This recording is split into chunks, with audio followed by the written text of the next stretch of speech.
Hello, it's Peter Wright and Kathleen Beauvais in Ontario, Canada, with another episode of the Yakking Show. This is the show that provides you with a greater range of actionable ideas and tips for your business and for life than you'll find practically anywhere else in one place on the internet. We always have interesting guests for you, and today is no exception.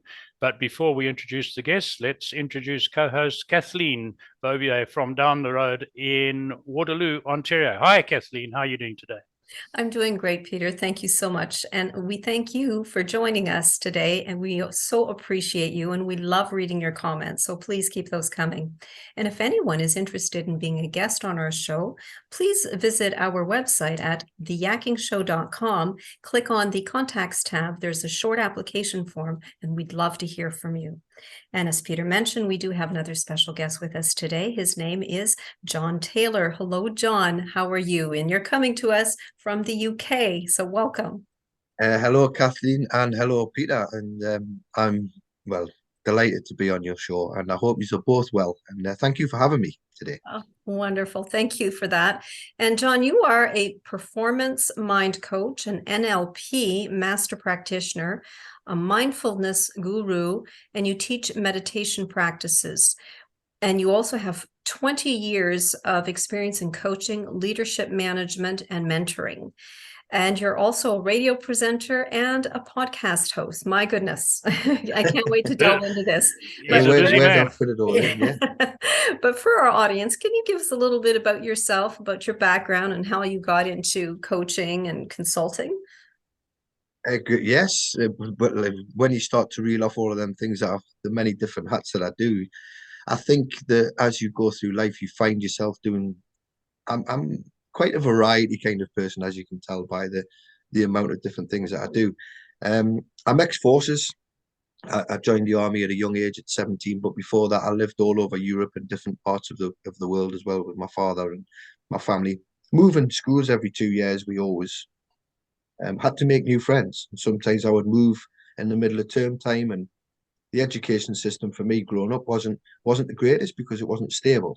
And my education come through traveling, learning the variety of different people and different things. I joined at 17, joined the army, and off I went, spread my wings, went to Bosnia, Northern Ireland, Afghanistan, operational tours, that kind of thing. Spent a bit of time in Canada, where you guys are from, a place called Medicine Hat, 6 weeks on the prairie. It was about this time in 1996, actually, or 97, it might have been. And I remember it getting to about minus 28 wind chill factor, which was pretty, which was pretty cold. I think we all get brought in off the exercise, and I know that we're both in November and we're coming up to Christmas at that time of year. But yeah, when I left the military, I then ended up working for a mental health charity called Veterans at Ease, and helping veterans who were struggling with post-traumatic stress. And I trained in NLP, and we were using that as a therapy. And then I love golf as you know, it's one of the things that I've been involved with throughout my whole life and playing golf since years about 8 or 9 years old. And I realized how powerful the NLP was, that I then took it into performance psychology and worked with professional amateur golfers as well. And then the knock-on effect got into the podcasting and then the radio. So it was a trickle feed of taking risks, pushing myself out there and really stretching the boundaries of why I've ended up doing what I do now. Oh, excellent. And I must pardon my ignorance, but they allowed you into the army at the age of 17? Yes, you could actually join at 16 then, or 15 and three quarters, but you would have to have your parents' consent. I was actually, when I went to Bosnia at 17 years old, was classed as one of the youngest serving soldiers in operational war, and then they changed the date to you had to be 18 after that. So they changed the law in about 95. The year I actually deployed, I think the month I went, I was still 17 in the August. I wasn't 18 until the September. And then they changed the laws after that. Yeah. Wow. Wow. So I've got something for you in a moment, but that reminds me that I lived in Rhodesia when I was young, and we had national service. We had a terrorist war, and we were called up at 18. We could go at 17, like you, with parental permission, but once you got to 18, they called you up, and unless you had a very good reason, you were in the army. So I did nine months when I was just on 18. I think I was 19 after I came out.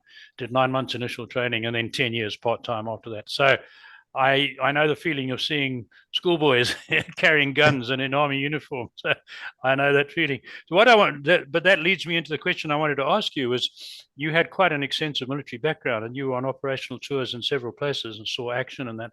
So how did that prepare you and motivate you for the work you do now with sportsmen and men and women and young adults? It's the fear factor of winning and losing. I was actually thinking about this today, and when we win at something, there's all of the hype around. Watching Argentina and Lionel Messi, they get into the semi-final of into the finals now as of last night. But that path that it takes to win something and the amount of sacrifice it takes to become your best, when you reach that best, the fallout is just sometimes when you lose as well. Mm-hmm. And it's sort of like that counterbalance between what's wrong, the yin and the yang.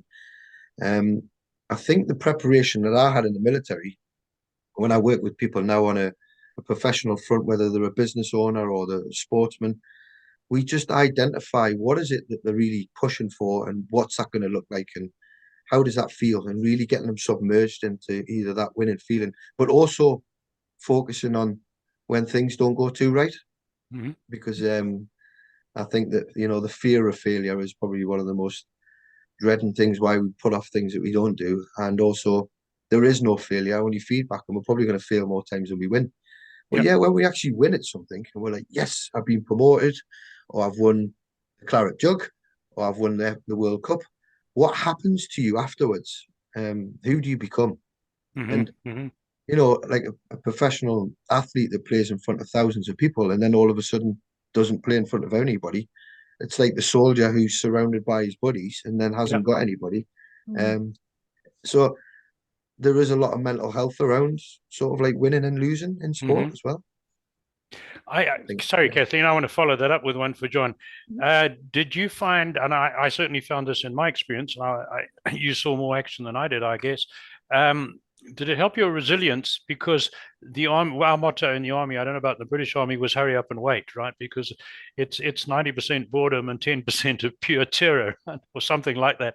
But I found going through that experience for 9 months consecutively, and then many tours of duty afterwards, it just helps you get through the real drudgery and also the real dangerous stuff. And I'm not talking about people shooting at you, but the boredom of being on guard and all that.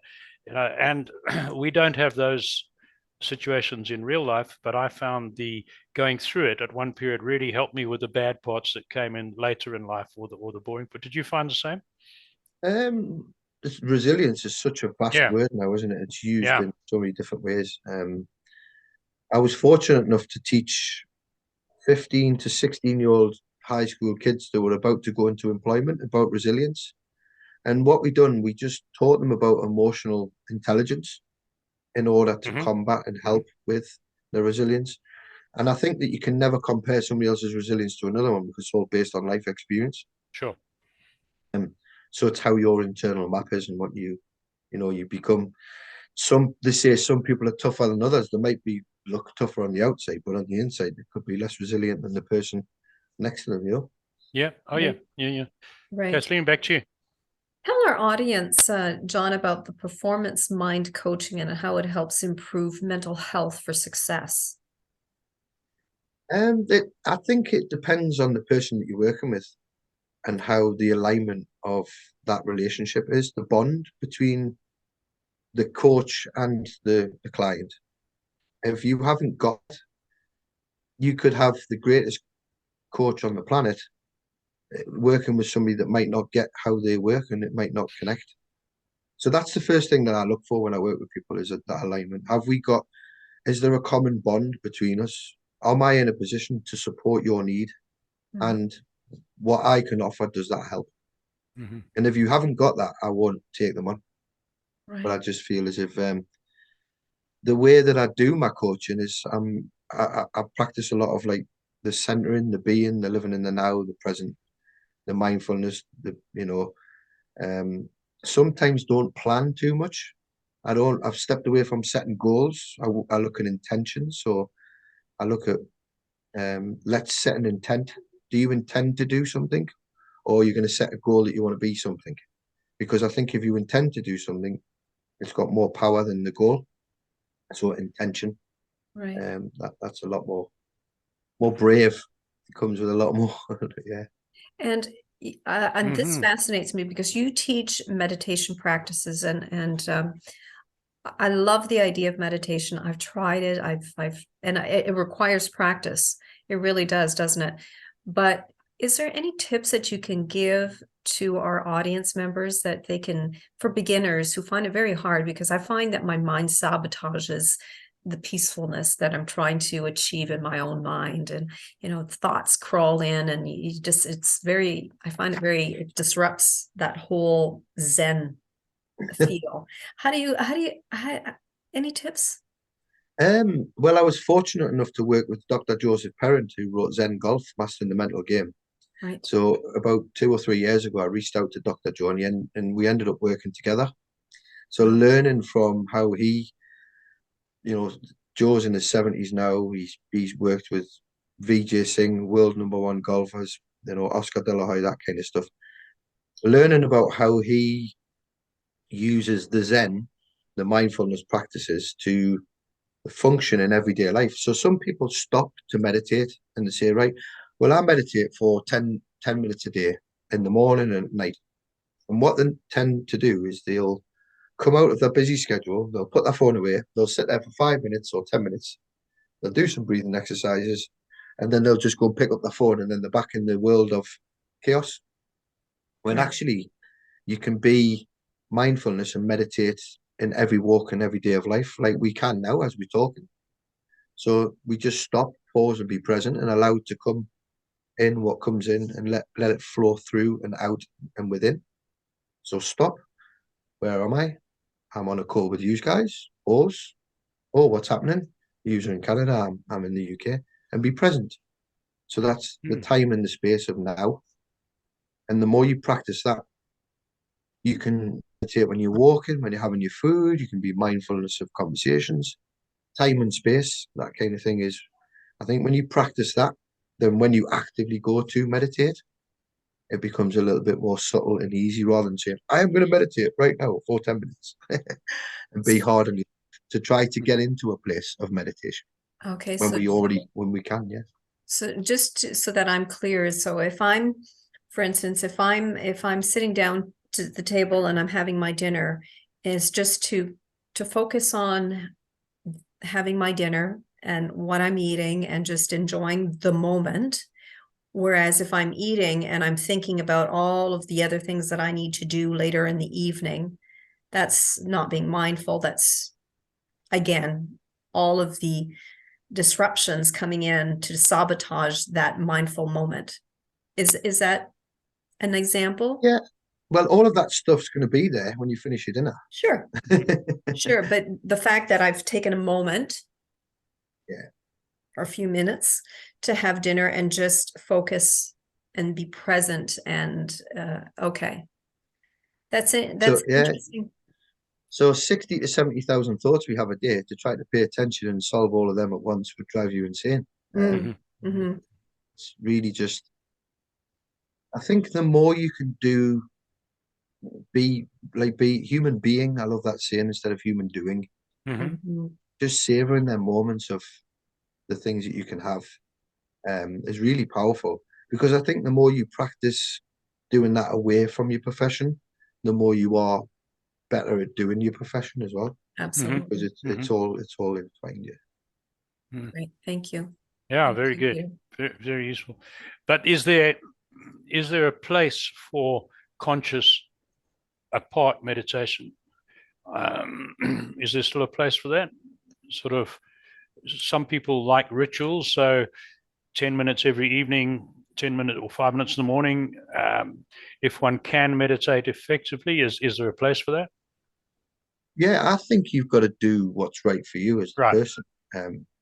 I'm not saying when people say, "Oh, I've tried meditation," I'm like, "Well, how long did you try it for?" And they says, "Well, I tried it for 10 minutes and it didn't work." I'm like, "Well, that's like saying I went to the gym once and I'm not like Arnold Schwarzenegger." You know? It's like I think that you can just be mindful in everyday moment is what the message is that I would try to Sure. tell people.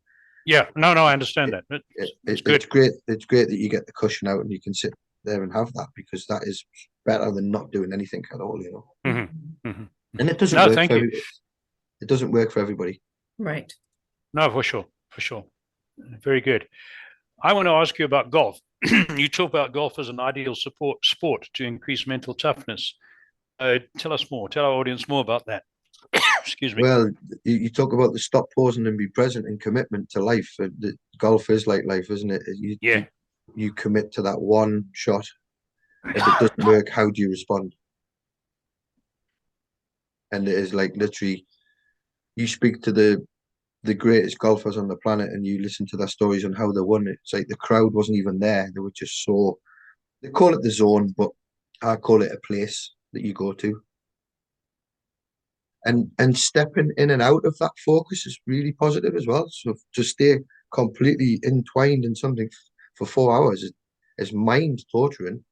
But after you've played your shot, relax, take in the scenery, have a little chat with your buddies, you know, just keep walking. Then when you get into your playing rhythm, as I call it, or the zone, step into it, step in and out of the consciousness of playing golf as well. Right. People say, "Oh, you have to be in that zone for 4 hours." It's just like, that's difficult. You wouldn't, you know, like you mentioned, Kathleen, about having your food, you know, sitting eating your food for 4 hours and being in that moment would start after eventually 20, 30 minutes start to take its toll. You would drift. And I think golf's the same, you know, because it's so individual as well that you are just making decisions on any given moment. But I would say relax the mind and be present as much as you can in golf. And then for them moments that you're playing your shot, yeah, really switch on yourself and the ability will just start to flow. Right. Well, as you mentioned, you were mentored by Dr. Joseph Parent. We'll give him another plug here, author of the Zen Golf, Mastering the Mental Game. How has that influenced the direction of your practice? Um, I, that's another strange thing that happened by chance. I was actually sitting on the bus and I was listening to a story about asking for help, and it said that if you're going to ask for help, don't just ask somebody to help you move a settee or bung them 20 quid. If you're going to, there's a few rules that come in with asking for help. Like, go to somebody and be direct, but also whatever help that's give you, make sure you go back to the person and tell them the impact it's had, because you've helped me. You know, opened up that door. I've now got a job in radio, and I'd like to thank you for that, because we're very easy of just going through the world in this cycle of forgetting to go back. So I actually told Dr. Joe the podcast that I listened to, and he says, I'm going to ring you tomorrow. And I was like, oh, what? You're going to phone me? He says, so we exchanged numbers, and he looked at me and he says, what do you want? I says, will you mentor me? He says, yes. And since then, we started working together. We're doing some chats and calls. I haven't actually spoke to him for about a year, but them sessions that we've had, every time I come off them, it just inspired me to kick on with what I was doing, and he always was helpful in the guidance of my journey and which direction I was heading. And the way that I coach and practice is, you know, is similar to what Dr. Joe does. I know he's got a lot more experience, but I'm 45 years old, so my time will come. Right. Thank you. Oh, good one. Yeah. You just started a new. I looked on your website and some information you sent us. You started a new business called Leave Your Voice, which Yes. I think is really good, and I find it quite intriguing how you're putting that together. So, do you want to tell our audience a bit about that? So about January this year, I was sitting in my flat. I didn't have many clients. I had 2 or 3 coaching clients. I was about to start a job with disengaged kids, coaching and mentoring them back in, you know, they've dropped out the education system. I work at a football stadium, soccer to use guys, and doing stadium announcing. I just, you know, a year on the radio with my own chat show. I'm just intrigued by people's life stories and what they've got to offer. And I've actually got the box with me now. Oh, there we go. Here's the box. So this is called Leave Your Voice, and on there's a little wooden memory stick, Yep. and it's the initials and the date of the interview. And then it comes in this. And I interview the people about their life, their journey, and the whole story goes on to this, and it gets passed on to the loved ones Hmm. when they pass away. So they get to listen to what they might not have been able to tell them or share an insightful tip and leave that. I had somebody come up to me and say that they keep ringing their parents' phone who's passed away just to hear their voicemail. So if you could have a couple of hours of me questioning people, and we get photos down from the loft, and we ask them about where they've lived in the world and what they've traveled and what they've done. Um, Oh. yeah, leave your voice, and that's Hmm. how. It was a bit of adversity. I was pulling my hair out when I haven't got any, I know, but I was thinking, what could I do with myself? And I just put all of my skills together, and I created that idea. So Excellent. No, what a good idea. And the beauty of it, as we find from doing this podcast for 3 years, is if you're a skilled interviewer, not that I necessarily am, but you've had a lot of experience, you can get a lot more of that person's story out than if they were to just try and record it on their own, right? yeah, Because you're asking the right question. No, I think it's absolutely brilliant. I do too. Well, yeah, yeah, thank yeah. you, Well thank done. you, guys. So I know that Kathleen's got something else to ask you, but while I've got you, um, tell our audience about your podcast, your radio show. What do you do? My podcast was called Keep Sharing, and that was based off Dr. Joe's last words he said to me when we finished the call. He's like, John, keep sharing. So I always Keep share what sharing. you've got to keep sharing. That was, I think I've done about 22 episodes on that. And then I was just working for a local community radio station for about a year. Had my own chat show, and it would just be a little bit like what you guys are doing now. Hmm. Get people on, come and tell us what you're doing, play some music. Um, and I actually had to park the radio because real work got in the way.